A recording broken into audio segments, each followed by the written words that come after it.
Saya akan menjawab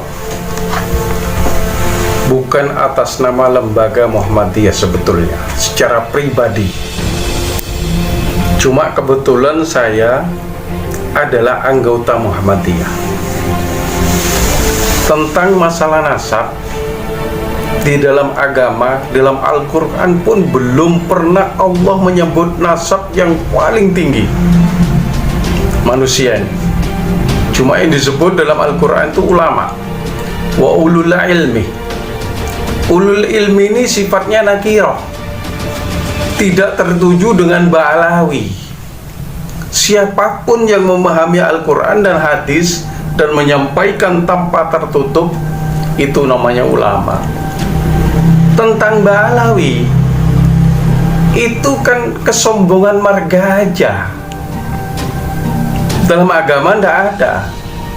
Contoh sekarang, orang yang paling mulia secara keturunan adalah Fatimahuz Zahra. Ini contoh ini.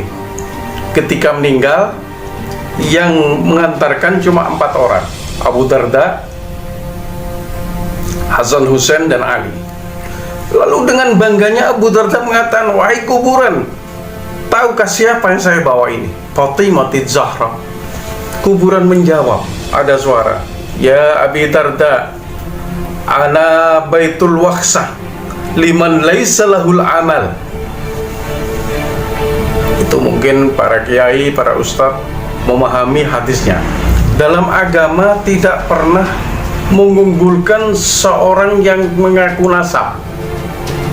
Ba'alawi, As-Saggab, Al-Haddad itu dibanggakan dikarenakan kesombongan marganya, sehingga mengeluarkan hurufat-hurufat yang tidak makhluk, yang percaya cuma orang-orang awam saja.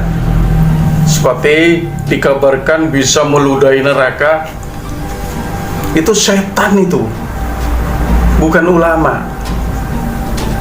Dan ya dibanggakan ada mbahmanya saja, dianggap orang Indonesia tidak punya mbah. Ya, kalau mbahnya bisa miber wong Yaman, saya punya Gatot Kaca, iso miber. Maka dari situ dalam agama nasab tidak terbilang. Sebagian yang saya dengar dari fatwa-fatwa mereka itu banyak yang keluar dari agama. Contoh, mengatakan bahwa kakeknya itu bisa mi'raj 70 kali. Numpak pesawat apa? Kok sampai 7 kali Rasulullah ini 1 kali? Itu kan omongan murtad. Ada yang mengatakan ceramahnya bahwa ada orang yang disemayamkan kuburannya bersama Ali Muqaddam.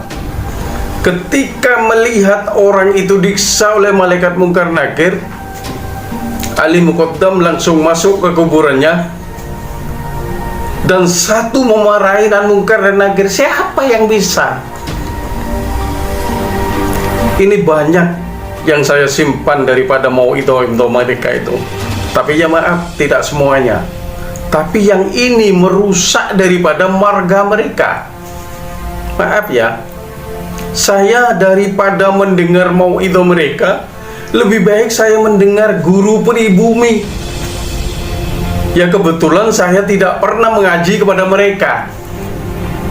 Maaf, saya ini santri asli dari Lirboyo. Belum pernah ada habaib mengajarkan sulam taufik, belum pernah.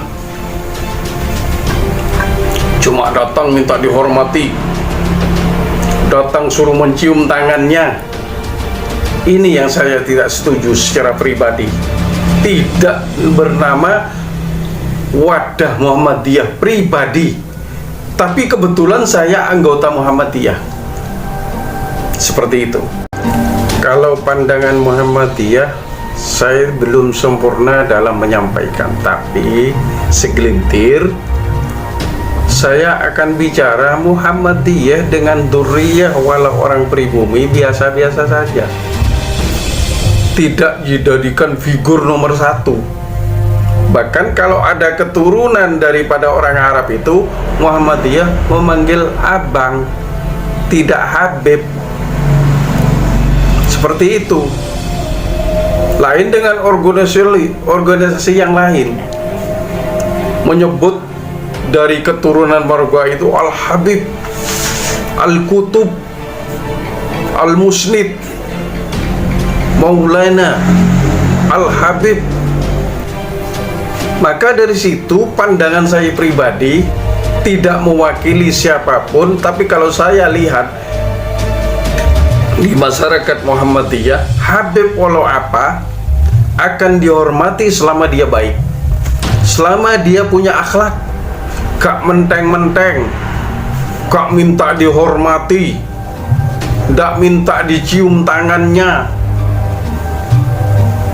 Ini pandangan saya pribadi, tidak boleh itu. Bahwa untuk menyelesaikan nasab ini kan sudah ada yang membuka.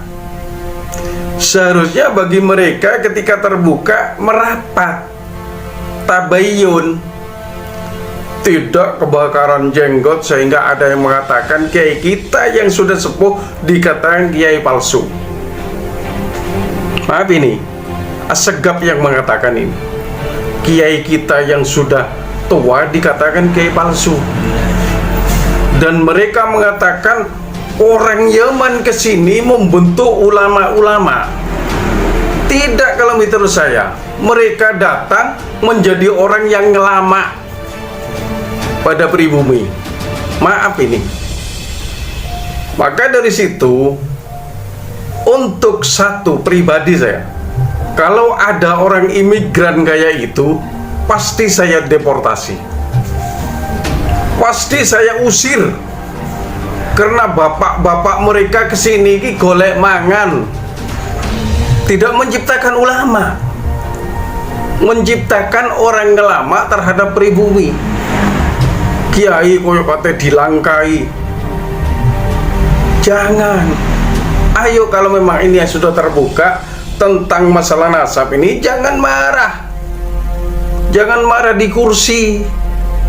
Nyangono kiai imatiku. Bener apa enggak? Seperti itu. Maka dari situ, bagi orang pribumi yang muhibbin, pasanglah otak kalian, pasanglah otak yang diberikan oleh Allah. Sampai kapan kamu mau dijajah? 300 tahun dijajah Belanda, dijajah oleh Jepang. Kalau sekarang dijajah oleh orang pendatang sampai nyium kakinya, pret.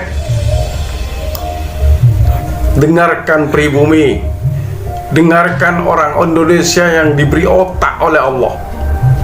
Tidak ada hukum tidak percaya Habib kafir oleh ndi.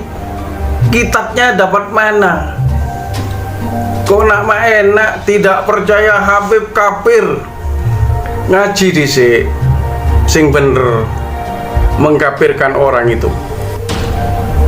Yang kafir itu tidak percaya dengan rukun Islam 5, tidak percaya dengan rukun iman yang ada 6. Habib gak melok, yang megaya kate dari salah siji keimanan Bapak Aning. Wassalam.